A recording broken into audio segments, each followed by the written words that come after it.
우리는 지난 4주 동안 말에 대한 설교를 계속 들어왔습니다. 여러분 얼마나 도움이 되시는지 모르겠습니다. 어떤 집사님 문자를 주셨는데 그분은 자기 딸하고 굉장히 조금 어려움이 있었던 것 같아요. 문자를 보니까 그렇게 기록하고 있어요. 목사님, 매주 말씀하신 대로 그대로 실천해 봤는데 딸하고 소통이 되기 시작했다고. 그리고 지난주에 보내왔는데 지난주 한 주간 잘 듣는 훈련하고 있다고, 감사하다고 문자가 왔는데, 여러분 정말 말은 중요합니다. 우리가 말의 열매를 먹고 산다고 말씀하고 있지 않습니까? 실질적으로 우리가 주변에서 이 말 때문에 큰 어려움을 겪고 있지 않습니까? 우리가 십자가의 보혈로 구원받았다고 한다면 우리의 혀와 입술도 십자가의 보혈이 흘러야 될 줄 믿습니다. 여러분, 우리가 그래서 이 말은 중요합니다. 이번 기회에 전 여러분들이 말을 좀 고쳤으면 좋겠어요. 인생의 다른 결과를 원한다면 말이 바뀌어야 돼요. 말이 바뀌지 않으면 인생 안 바뀝니다. 이번에 연휴 기간이 좀 있을 텐데 CD 준비해 놨습니다. 가지고 좀 들으시고, 가족들에게 그냥 말로 싸움하신 분들은 좀 들으시라고 선물도 좀 하시고, 또 3월 달부터 있는 훈련도 좀 받으시고. 그래서 정말 말을 바꿔야 행복해져요. 그렇죠? 뭐 돈이 많아서 뭐 우리가 잘 먹고 잘 살아서 그거 행복한 것보다 참 이 말 하나가 바뀌어지면 행복한 건데, 그렇지 않아요? 옆에서 그저 말 한마디 잘해주면 행복하잖아요. 그렇죠? 여러분, 이번에 정말 말을 우리 교회가 다 저도부터 시작해서 바꿔나가시는 기회가 되시기를 간절히 축원합니다. 자, 오늘은 이 마지막 5번 이제 마무리할 수밖에 없어요. 왜냐하면 다음 주부터 사순절이 시작되어져서 이제 십자가에 관한 말씀을 우리가 또 드려야 될 필요가 있거든요. 자, 오늘은 그래서 제가 여러분들에게 마지막 시간 드려야 될 말씀이 많지만 어떤 좀 말에 대한 설교를 할까 기도하다가 깊은 대화를 좀 해야 될 필요가 있다. 우리가 만난 사람들이 많아요. 일시적으로 만난 사람들도 있고, 또 계속 같이 살고 있는 분도 계시고, 어쩌다 만난 분이 계십니다. 만남의 종류는 다양하고 나눈 대화는 다양합니다. 하지만 한 번 만날 때마다 정말 그 사람의 영혼을 만지고 마음을 만지는 대화가 필요하다가 저는 분명히 그렇게 믿습니다. 그러면 얼마나 좋겠어요. 한 번 만났더니 마음이 풀어지고 위로받고 힘을 얻고, 한 번 만남이 얼마나 중요한 일인지 몰라요. 스치듯 만나는 말 한마디, 지나가면서 던진 말 한마디가 사람을 살리고 영혼을 살린다면 얼마나 좋겠어요. 우리가 그런 말을 해야 되지 않을까 생각해요. 자, 오늘 그래서 요한복음 4장에 나타나고 있는 예수님께서 하신 말씀을 우리 직접 보고, 예수님이 어떻게 말씀을 하셨나, 그 말씀을 통해서 우리가 어떻게 대화에 깊이로 들어갈 수 있을까 하는 문제를 여러분들과 오늘 함께 나눠보려고 합니다.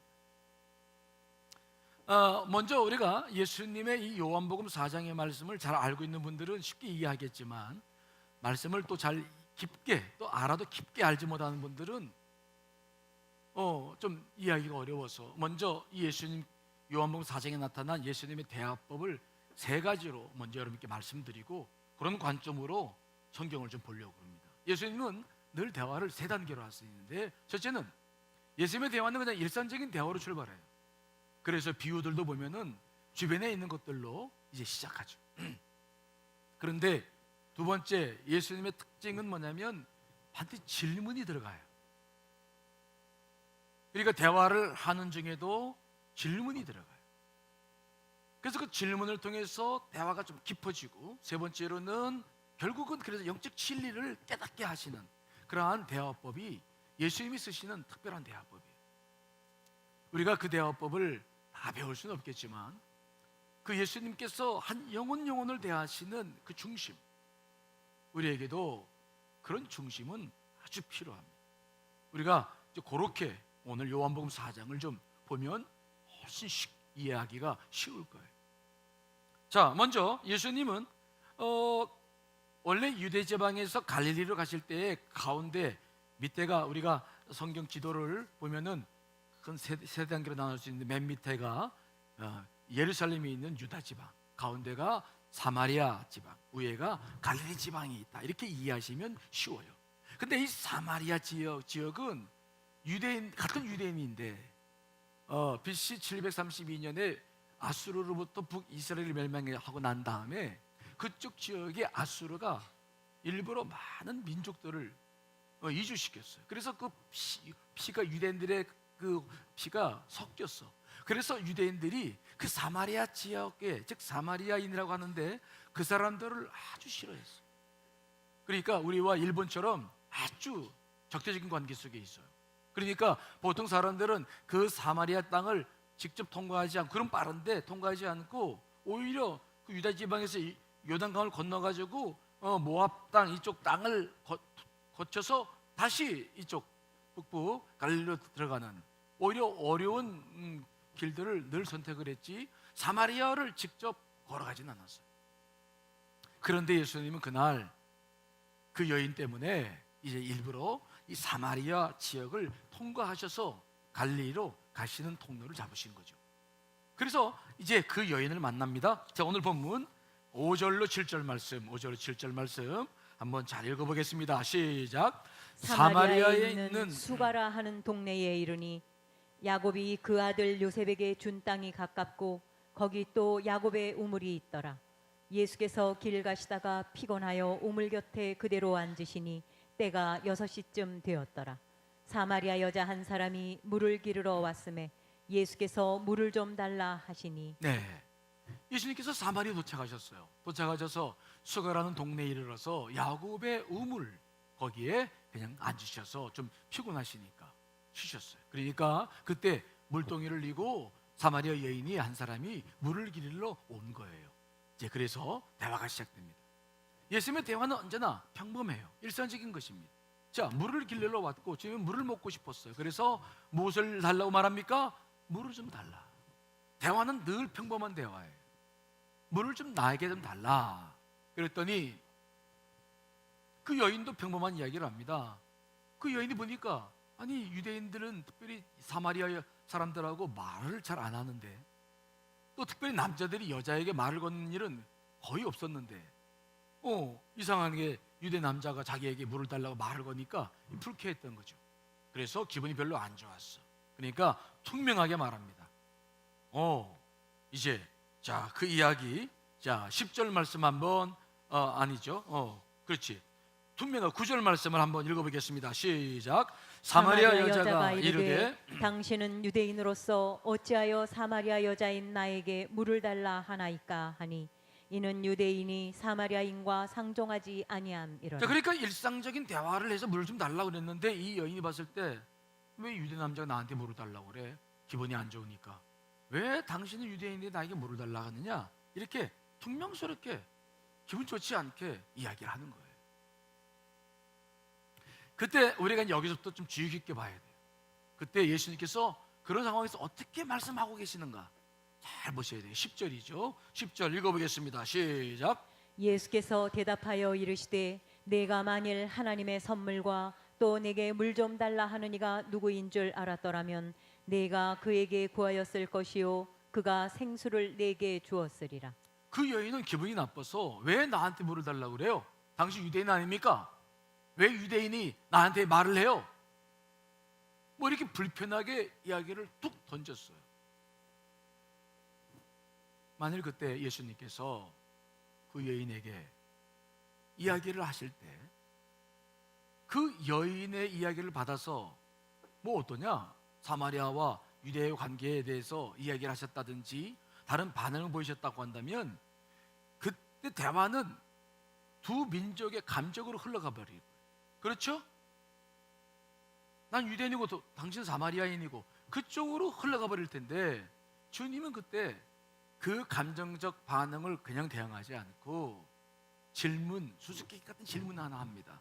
무엇이라고 말씀합니까? 아마 웃으시면서 그러셨을 거예요. 에이, 자, 내 얘기 잘 들어보세요.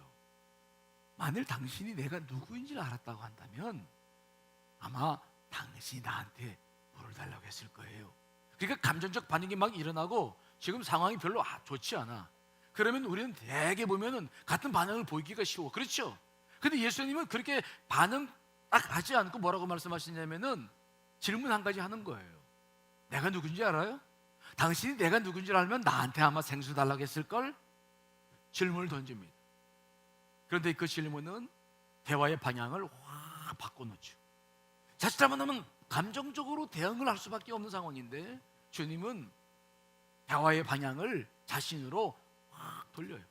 감정적으로 싸울 수밖에 없는 대화인데, 상황인데 질문 하나 딱 던지면서 그 질문을 통해서 대화의 방향을 자기 쪽으로 쫙 이끌어 가시는 거예요.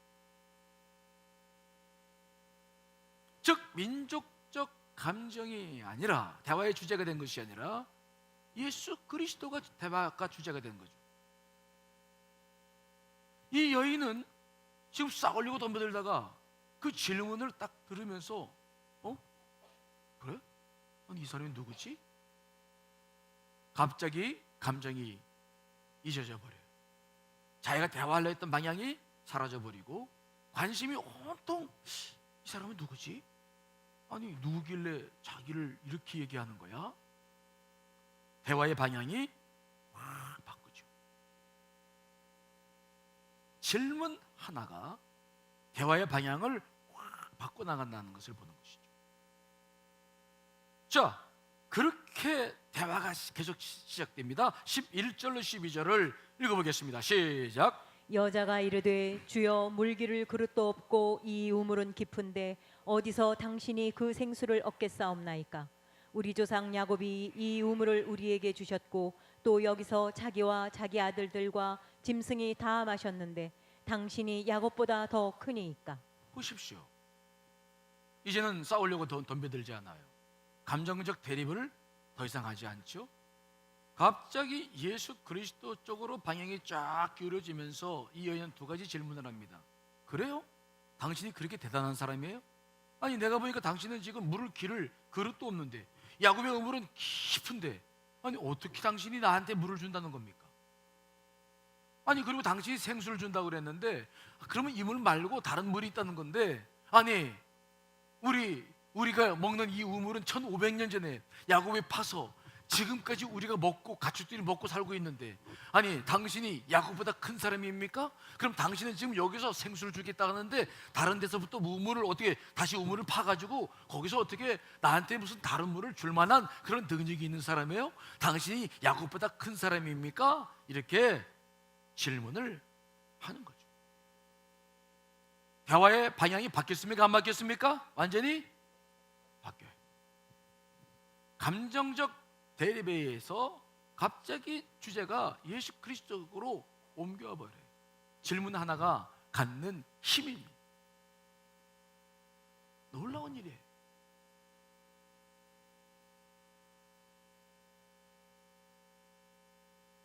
우리가 대화를 하다 보면은 제가 여러분께 말씀드렸잖아요.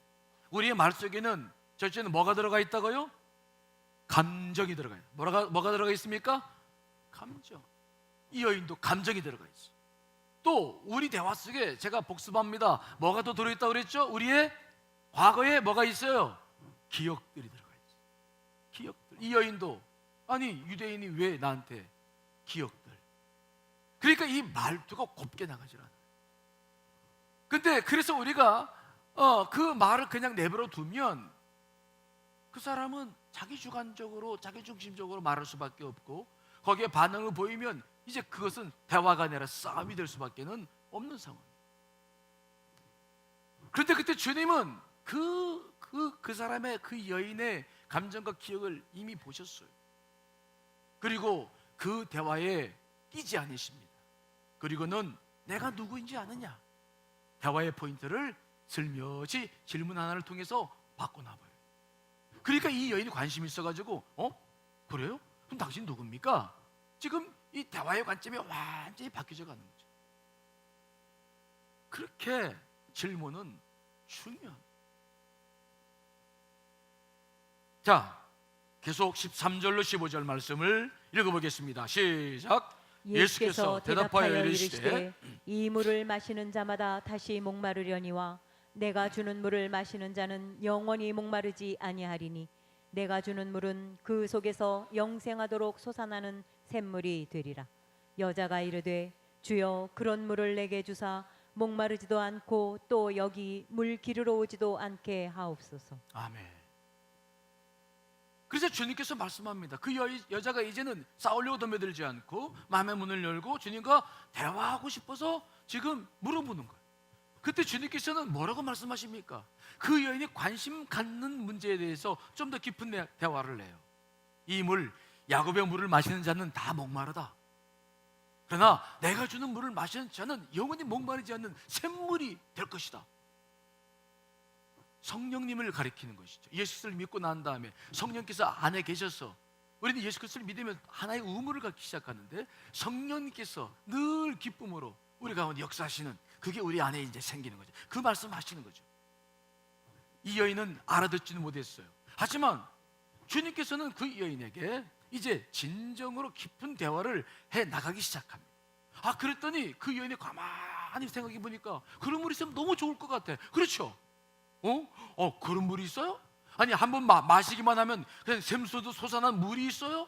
와, 그러면 내가 지금 동네에서 왕따 당해가지고 사람들이 잠자는 시간에 지금 내가 몰래 물을 길러 왔는데, 이야, 그런 물이 있으면 얼마나 좋을까? 나는 이런 고생도 하지 않고. 그러니까 주님인지 몰랐지. 당신이 그런 물이 있으면 좀 나에게 주시오. 더 깊은 관심을 교려오는 거예요. 드디어 여인의 마음의 문이 열리고 주님과 진정으로 대화를 이제 하기 시작하는 것입니다. 그런데 그때 주님은 다시 중요한 질문을 하나 또 던지시죠. 그 여인이 구원받기로 원했습니다. 구원받아야 그 일이 일어납니다. 하지만 그 전에 이 여인에게 해야 할 일이 있었어요. 또 하나의 질문을 합니다. 자, 16절로 19절 말씀 읽어보겠습니다. 시작. 이르시되 가서 내 남편을 불러오라. 여자가 대답하여 이르되 나는 남편이 없나이다. 예수께서 이르시되 네가 남편이 없다 하는 말이 옳도다. 너에게 남편 5이 있었고 지금 있는 자도 네 남편이 아니니 네 말이 참되도다. 여자가 이르되 주여 내가 보니 선지자로 소이다. 아멘. 예수님께서 그 여인이 영적인 일에 관심을 갖고 있는 것을 딱 보면서 중요한 거 하나를 또 질문합니다. 내 남편을 뭐 하라는 겁니까? 불러와라. 여러분, 굉장히 중요한 질문입니다. 굉장히 도전적이죠. 이 말은 그 여인에게 남편에 대한 물음을 던지는 겁니다. 너 정말 남편이 있었냐? 너는 그동안 어떻게 살아온 거냐? 주님은 이미 그 여인을 알고 있었어요. 자, 네가 살아온 인생을 보자. 네가 구원받기로 하는데 그 전에 회개할 게 있어. 너는 지금 남편이 있느냐? 남편이 있으면 좀 불러와 봐라. 사실 이 부분은 이 여인이 드러나고 싶지 않았던 치부였어요. 사실 그 누구에게도 말하고 싶지 않은 어두운 그림자, 그늘과 같았습니다. 그 누구도 이 여인에게 남편을 불러오라고 말한 사람은 없었습니다. 근데 주님은 그 여인에게 단호하게 질문을 던지신 것입니다. 남편 불러와라. 이야기를 잘하다가 갑자기 이 여인이 그 얘기 들었을 때 어떤 상황이었을까요? 아마 갑자기 머리가 멍하니 어쩌면 멘문 상태에 있을 수도. 뭐야, 이게 무슨 말이야? 남편을 불러와? 갑자기 눈에 초점이 흐려지고 어질어질한 현기증이 날 만큼 충격적이었을지 몰라요. 하지만 이 짧은 순간이 중요합니다. 이 여인은 그 순간에 뭘 하는 겁니까? 자기의 과거를 휙 스치고 지나가는 자신의 과거를 돌이켜볼 수 있는 시간이었어요. 저는 그래서 이 시간을 뭐라고 말하냐면은 생각에 말에 여백을 주는 시간이다라고 생각을 해요. 여백. 우리가 어떤 대화를 하다 보면 자기 주장을 가지고 계속 대화에서 이기려고 막 하고 대화 속에서 관계를 맺기 시작하면 내가 무슨 말을 하는지도 모르고 막 대화를 하기 시작하는데 그때 주님께서 딱 질문 하나 던지는 거예요. 갑자기 내가 이 말을 하고 있는데 내 생각은 뒤로 넘어가요. 내가 어떻게 살아왔? 어떻게 대답을 해야 되나? 이 여인은 생각에 잠길 수밖에는 없는 거예요. 이것이 바로 말의 여백. 따라합시다. 말의 여백. 말에도 여백이 필요해. 잠시 감정을 내려놓고 내 주장을 좀 내려놓고 계속해서 이 말과 말과의 그 어떤 그 싸움 속에 얽혀 있는 것이 아니라 나를 돌아볼 수 있는 시간들이 필요한 거예요. 생각해 보니까 과연 자기에게 남편이 있었나? 남편이 있어야 불러오지. 지금 살고 있는 남편도 6번째 남편인데 이건 어떻게 내 남편이라고 할 수도 없고 내 남편을 불러라 그랬으니까 살긴 사는데 내 남편 정식이 아니고 첫 번째 사람 죽었고 5명의 남편이 있었고 이제 6번째인데 누가 남편일까? 그러면서 이 여인은 남편? 이 여인의 삶은 왜 이렇게 힘들고 어려웠는지, 왜 이렇게 비참하게 살았는지, 왜 이렇게 이 남자 저 남자 품을 속에서 살아야 됐는지 이 순간 그 순간 이 여인은 자기 과거를 쭉 돌아보는 시간 갖기 시작합니다.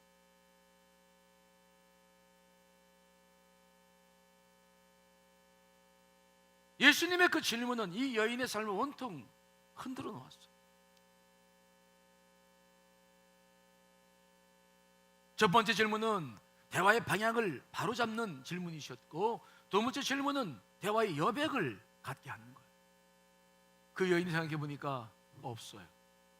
지금 살고 있는 남편도 남편이 아니야. 그래서 그 여인은 복잡한 얘기 다 할 수 없고 하기도 싫고 그냥 그 대답에 그 질문에 대답합니다. 없습니다. 예수님은 그 여인의 이야기를 들으며 그 여인의 그 말 속에서 그 여인 아마 그 목소리가 떨렸을 거예요. 들춰진 자기의 과거 때문에 굉장히 얼굴이 빨개지고 정말 어떻게 말해야 될지를 몰랐을 거예요. 주님은 그때 그 여인의 말을 그대로 수용하죠. 그래, 맞다. 네가 지금 살고 있는 6번째 남편도 네 남편이 아니지. 여긴 남편이 없어.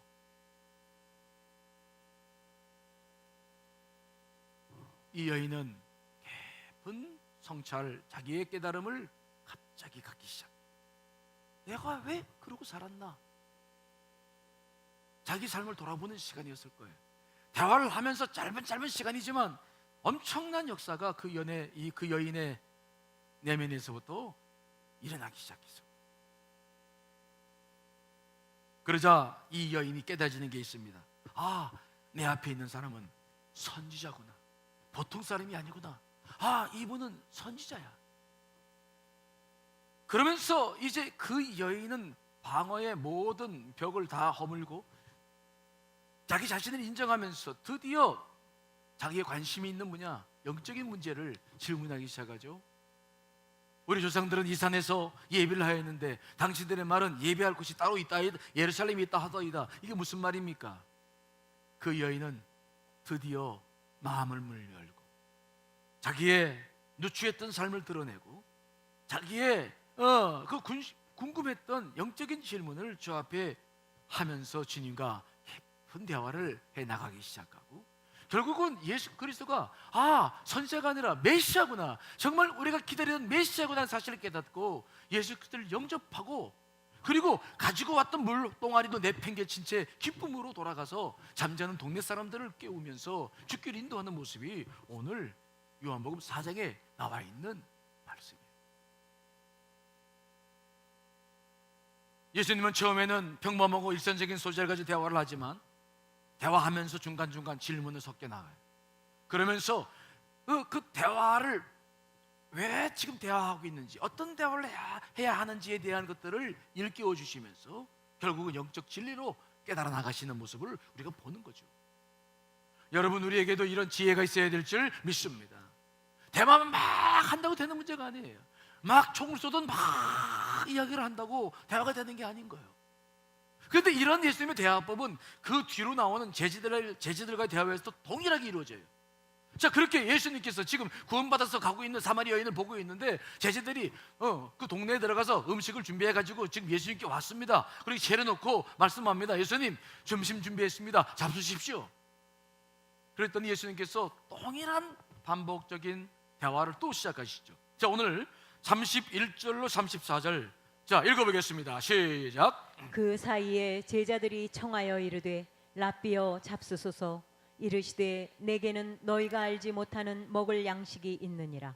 제자들이 서로 말하되 누가 잡수실 것을 갖다 드렸는가 하니 예수께서 이르시되 나의 양식은 나를 보내신 이의 뜻을 행하며 그의 일을 온전히 이루는 이것이니라. 아멘.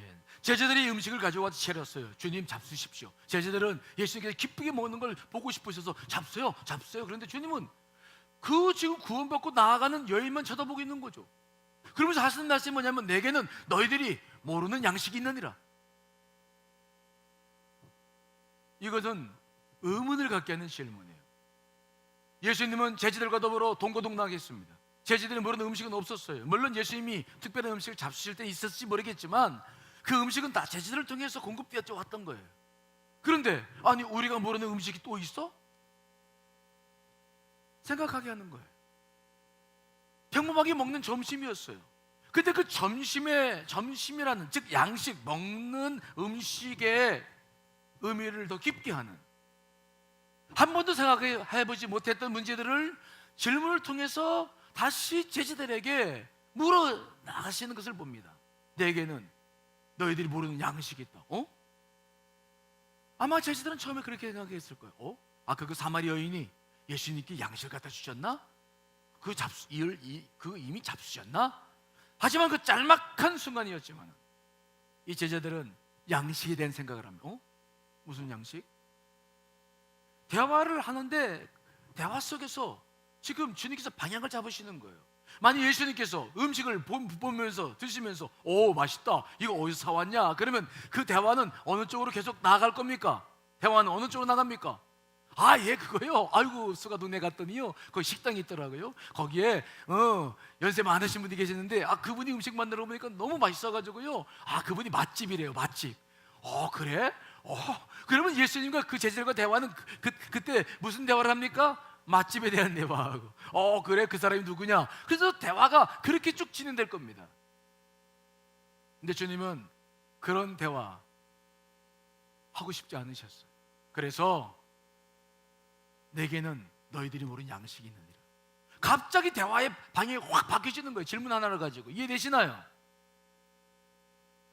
이해된다고 좀 그래 주세요. 네. 제가 이 마지막 설교를 이걸 해야 되나 기도를 하면서 좀 하고 싶은 얘기가 다른 게 많았는데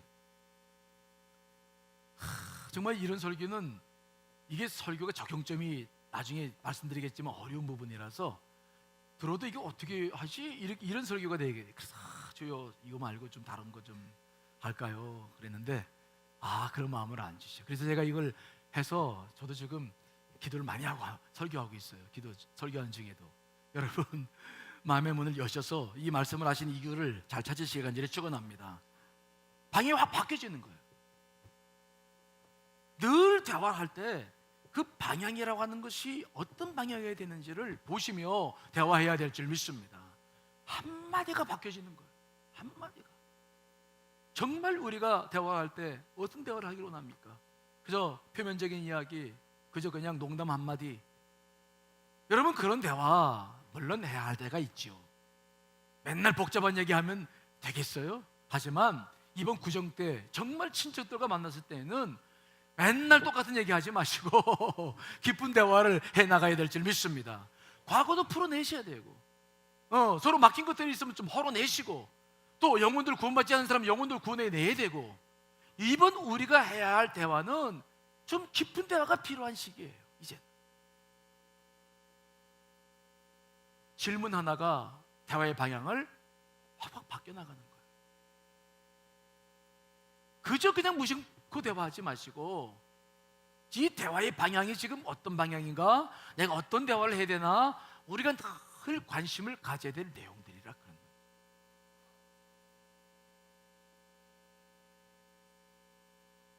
이때 중요한 것은 누가 예수님께 음식을 갖다 주었는가가 아니에요. 생각하는 것, 여백. 그런 다음에 주님께서 말씀하십니다. 나의 양식은 나를 보내신 이의 뜻을 행하며 그의 일을 온전히 이루는 것이다. 제자들은 처음 듣는 말이에요. 아니 먹어도 힘을 얻는 게 양식인데 아니 내가 먹어야 될 음식이 하나님의 뜻이야? 하나님께서 뜻하신 것을 이루시는 것이 예수님께 양식이 되는 거야? 그러니까 지금 상황에서 보면은 저 여인이 구원받고 갔는데 저 여인을 구원하는 것이 지금 먹는 것보다 훨씬 예수님에게 힘이 되고 능력이 되고 기쁨이 된다는 말씀이신가? 영혼 구원이 그렇게 주님께 소중한 것이었구나. 동일한 사소한 것을 통해서 깊은 영적 의미들을 배우는 시간이 되는 것입니다. 이해되시죠? 그냥 지나칠 시간이에요. 그래서 주님은 그때 질문 하나를 통해서 정말 깊은 이야기를 할 수 있도록 하시는 것이고, 제자들은 그를 통해서 많은 영적 지혜를 배우게 되는 줄 믿습니다. 그리고 난 다음에 주님께서 뭐라고 말씀하십니까? 눈을 들어 밭을 봐라, 씌워져 추수할 것이 되었다. 영원 추수된 이야기를 나머지 쭉 하시면서 제자들과 대화해 나가시는 주님을 보는 것입니다. 여러분, 우리가 깊은 대화를 하려면 어떻게 해야 됩니까? 우리에게도 대화할 때마다 질문이 중요하다는 것을 아셔야 될 줄 믿습니다. 그냥 막 자기 얘기하고 싶은 사람들이 있어요. 근데 그 다음에 우리가 거기에 맞춰서 또 막 흥분해가지고 나도 막 얘기하면 이제 싸움하는 쪽으로 끌고 가요. 그러나 그때 우리가 대화를 할 수 있어요. 잠깐만, 내 얘기 좀 들어봐. 지금 그러니까 우리가 제가 여러분 듣기 얘기했을 때 지난주에 말씀드렸죠. 듣기에는 사실 듣기가 있다고 그랬죠. 그렇죠?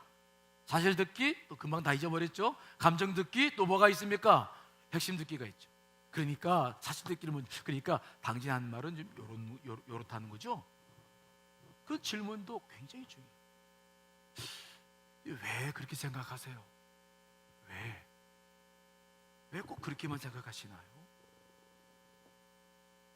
굉장히 대화를 하면서 정말 우리가 한마디 한마디를 통해서 우리가 정말 나누고 싶은 이야기 쪽으로 방향을 잡아나갈 수 있어. 즉 질문은 두 가지 중요한 기능을 하고 있는데, 첫째는 뭐라고요? 질문은 대화에 뭘 잡아나간다고요? 방향을 잡아나가. 대화의 방향을 결정하는 것이 질문이에요. 정말로 듣기 싫은 이야기 계속하고 부정적인 얘기만 막 계속하는데 그 들으려면 얼마나 힘들어요. 그렇게 듣고 있을 때마다 우리가 해야 할 일이 뭡니까? 그런데 잠깐만 기다려봐. 그런데 당신이 말하는 것도 알겠는데 꼭 그렇게만 생각해 볼 필요는 없잖아. 그럼 당신은 어떻게 생각하는데? 나는 이렇게 생각을 해. 대화의 방향을 확 바꿔나가는 거예요. 여러분, 이 사마리아 여인도 적개심과 막 불쾌감 속에서 대화를 처음에 시작했어요. 그렇게 주님께서 받아들였다고 한다면 그 여인 구원 못 받았어요. 정말 그 대화는 아무것도 아닌 대화였을 거예요. 하지만 주님은 그렇게 대화하지 않으셨어요. 내가 누군지 아시나요? 당신이 내가 누군지 알았으면 아마 나에게서 물을 구했을 거예요. 질문 하나. 제자들에게도 말씀하고 있는 거 아닙니까? 내게는 너희들이 물은 양식이 있느니라. 그 말 한마디가 대화의 방향을 확 잡아나가는 것입니다. 여러분들 안에 이런 지혜가 있으시기를 간절히 축원합니다. 우리 안에 대화할 때 반드시 이런 지혜가 필요하다는 거예요. 또 대화라는 것이 바로 뭡니까? 두 번째 유익은 뭡니까? 대화는 뭘 준다고요? 대화에 뭐가 필요하다고요? 여백. 따라합시다. 대화의 여백. 대화만 하는 것이 아니라 왜 이런 대화를 해야 하는지를 생각하게 하는 여백이 필요합니다. 여러분 동양화 좋아하시나요? 화토 말고, 요즘 화토를 동양화라고 그러는 그거 말고 서양화, 화양화, 동양화 했을 때 그 동양화. 예. 저도 동양화를 좋아해요. 왜 좋아하냐면 동양화 속엔 서양화에서 볼 수 없는 것이 있는데 뭐가 있기 때문입니까? 여백. 그렇지. 제가 오늘 운보 김기창 화백, 유명한 우리 화백이죠. 정선 기후도 잠깐 준비해 보실까요? 멋있죠? 한번 좀 감상 좀 해봐요.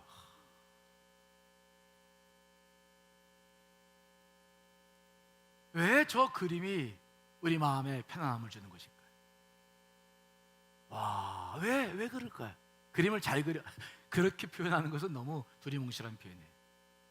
3월 형차가 있지만 저기에는 많은 여백이 있어요. 사용하는 선과 면과 공간, 시간, 마음까지 다 칠을 합니다. 신세까지도 다 칠을 해요. 하지만 동행화는 그냥 남겨둔 여백이 있어요. 정말 저 여백은 그 사물을 형성화시키는 것뿐만 아니라 서로 조화를 이루어 나가면서도 우리에게 깊은 울림이 있게 하는 것, 그게 여백이 주는 의미예요. 그렇죠? 보세요, 울림이 있잖아요. 마음에 울림이 있잖아요. 에이, 졸린데요? 뭘? 아이, 그러지 말고 잘 봐요.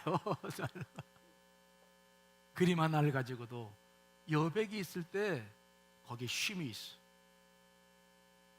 공감이 되는 게 있어요. 여러분, 우리가 대화를 하다가도 자꾸 막 자기식들을 끌고 가려고 그러고 주입시키려고 하고 하면은 피곤해져. 대화 안 돼.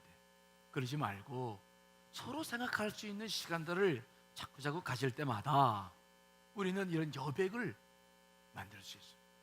내 남편을 불러와라. 그 여인이 그 말을 들었을 때 얼마나 충격을 받았어요. 하지만 그 대화를 하다가 이 여인은 자기를 돌아보는, 자기 삶을 돌아보는 시간을 가지면서 예수 그리스도 그분을 발견하는 그 영적 진리를 깨달아가는 것으로 나아가는 것을 보는 것. 질문이 그렇게 중요한 것입니다. 방향을 바꾸는 뿐만 아니라 생각하게 만들고 대화의 진정성과 공감을 형성시켜 나가는 것이 바로 질문이에요. 대화의 여백을 주는 것이 그렇게 중요한 것입니다. 여러분, 제가 지난 주일날 예화를 들을 때 가늠하다 현장에 붙잡힌 여인 이야기를 들었어요. 가늠하다 현장에 붙잡혀다 온 여인을 내팽개쳐놓고 주님께 덕하니 말합니다. 당신 같으면 어떻게 하겠소? 이야기해보시오. 사람들이 막 흥분해가지고 덜어 들고 잘못 말하면 예수님을 지금 붙잡아 가려고 막. 근데 주님께서 뭘 하셨다고요? 뭘 하신 것입니까? 대화하지 않으세요. 손가락을 가지고 바닥에다가 글을 쓰는 거야. 사람들이 흥분했던 사람들이 전부 뭘 봅니까? 그 글씨를 보는 거야. 여백을 남기는 거야. 그 공간 안에서 여백을 창조하시는 거죠. 자기를 돌아보게 만드는 거야. 그 글을 다 쳐다보니까 자기는 이 여인보다 더 추악한 삶을 살았어. 들키지만 않은 것뿐이야. 양심의 가책이 돼. 그래서 그 사람들마다 도로를 다 내려놓고 슬금슬금 다 도망쳐 간 거 아닙니까? 주님이 대화하는 방식은 늘 이러시는 거예요. 여러분, 여러분들에게도 그런 은혜가 있으시기를 간절히 축원합니다. 막 대화 싸우려고 하지 말고 정말 대화를 왜 해야 됩니까? 대화를 한번 시작하면 깊은 대화가 되어져서 영혼을 만지고 마음을 만지는 대화가 되어야 될 줄 믿습니다. 자녀들과 대화를 해도 마찬가지입니다. 부부간의 대화에도 마찬가지입니다. 누구랑 대화해도 마찬가지입니다. 그 대화에는 깊은 것이 있어야 됩니다. 그러려면 주님처럼 이렇게 질문이 필요하고 생각의 방향을 바꿔주고 여백을 만들어낼 수 있는 지혜가 필요한 거예요. 그렇다고 한다면 어떤 질문을 해 좋을까요? 어떻게 질문하면 좋을까요? 먼저 죄송하다고 말씀드리는 것은 여기에 대한 해결책을 제가 드리지는 못할 것 같아요. 왜냐하면 대화라는 게 너무 많잖아요. 다양하잖아요. 다만 두 가지만 말씀드려요. 이 질문을 보면 두 가지가 있는데, 첫째는 심판자의 질문이 있어요. 심판자. 대화를 하다가 보면은 누가 그런 얘기해? 이런 질문 합니까? 안 합니까? 누구야? 그 이야기가 나오면은 상대방이 대화를 하다가도 갑자기 위축이 팍 돼가지고 더 이상 그 말 못하시, 딱 정직돼가지고 그 대화는 더 이상 진전이 안 돼. 그냥 끝나야 돼. 누구 잘못인데? 심판자 질문. 누구냐? 누구 책임이냐? 누가 잘못했어? 왜 그랬어?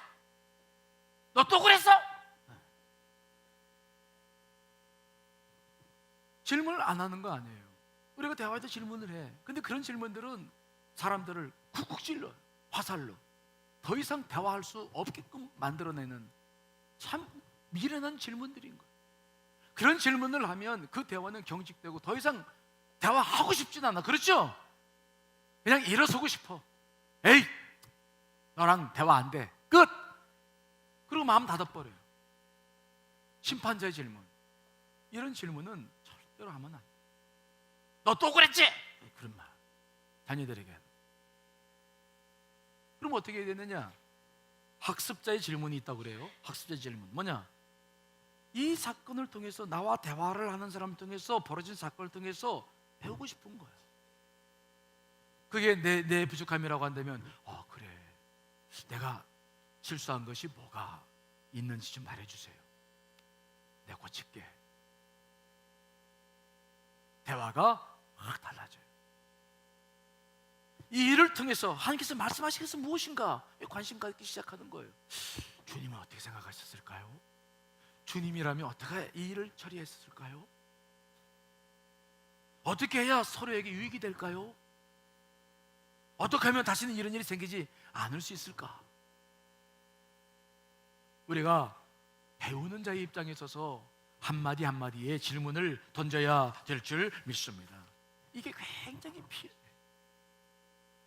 그러나 그것만 가지고도 우리가 대화, 그 많은 다양한 대화를 다 이끌어가기는 힘들 것 같아요. 저도 해보니까. 그래서 제가 쓰는 방법이지만 여러분께 나누고 싶은 게 하나가 있어요. 오늘 본문을 보십시오. 예수께서 어떻게 이렇게 질문을 해 나갈 수 있을까? 어떻게 이렇게 지혜로울 수 있을까? 예수님은 성령님 자체시죠. 근데 오늘 말씀을 통해서 제가 도전받는 것은 뭐냐면, 예수님께서 어떻게 그런 말씀하실까? 그 사마리 여인 한 사람을 두고. 여러분, 주님은 그 여인을 정말 사랑하신 줄 믿습니다. 정말 긍휼히 여기시는 마음. 그 영혼 한번 만났는데 언제 만날 수도 있을지도 몰라. 그 대화는 너무 중요하고 그 영혼은 구원을 시킬 수밖에 없는 영혼이고, 정말 그 여인을 사랑하시는 거예요. 저도 대화를 할 때 그런 중심을 갖기를 원해요. 주님, 오늘 제가 상담을 하거나 전화를 하거나, 이분 정말 주님께 얼마나 소중한 영혼인지 모릅니다. 주님, 정말 이 영혼 사랑하는 영혼인데 제가 무슨 말하면 좋겠습니까? 그렇게 정말 한 영혼을 사랑하는 마음을 가지고 우리가 기도하면서 대화를 하기 시작하면, 여러분들의 입술에, 오늘 우리 곽 장로님 기도대로 입술에 파수꾼을 누가 세우시느냐? 성령님께서 세워나가시는 줄 믿습니다. 입술에 파수꾼이 생겨. 할 말과 하지 않을 말들이 나눠져. 그리고 감정의 파수꾼도 오늘 세우자고 기도하셨는데 정말 좋은 기도라고 생각해. 정말 내 가슴 속에 일어나고 있는 이 감정들도 제어가 돼. 내 혼자 힘으로 할 수 없어. 여러분, 내 안에 누가 계십니까? 성령님이 계십니다. 정말 그분이 내가 그 영혼을 사랑하는 것을 아시기 때문에 순간순간 지혜를 주시고 할 말을 넣어주시고 우리로 하여금 기쁜 대화를 이끌어갈 수 있도록 역사해 주실 줄 믿습니다. 그 원리밖에 없어요. 대화를 하시기 전에 그 영혼을 먼저 사랑하는 마음이 되시길 간절히 축원합니다. 그리고 정말 그 영혼을 주님께 올려드리고 기도하면서 만나시기를 간절히 축원합니다. 그렇게 될 때 우리의 대화는 깊어져 가요. 그리고 우리의 대화는 그렇게 겉 형식만 가지고는 할 수 없어요. 주님처럼 안타까운 마음을 가지고 지혜로운 질문을 통하여 한 영혼 한 영혼을 주께로 인도해 나가고 또 주의 영광을 드러내게 될 줄 믿습니다. 여러분에게 이런 은혜가 있으시기를 간절히 축원합니다. 다 같이 기도하시겠습니다.